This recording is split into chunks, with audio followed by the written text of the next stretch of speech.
আসসালামু আলাইকুম সবাইকে।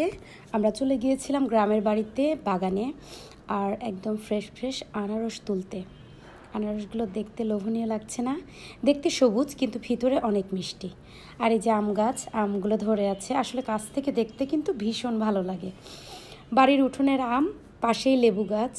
আমরা সবগুলোরই ভিউ একটু করে নিয়েছি। ছাদে যাওয়ার কথা ছিল, তো সময় ছিল না। আর নিচের দিকে এই যে হাঁসের অনেকগুলো বাচ্চা, দেখতেও কত ভালো লাগে। এটা হচ্ছে চালতা গাছ। চালতাগুলো দেখা যাচ্ছে না রোদের কারণে, যতটুকু পসিবল হয়েছে আমরা শর্ট নেওয়ার চেষ্টা করেছি। চারপাশে পাখির ডাক আমার এত ভালো লাগতেছিল, মাশাআল্লাহ।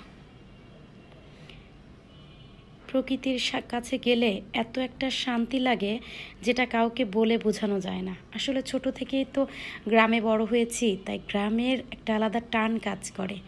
এই যে আমগুলো পেরে এনেছি, এটা খুব সুস্বাদু আম। মামা ফজলি, খেরসাপাত, অনেক ধরনের। সবাই ভালো থাকবেন।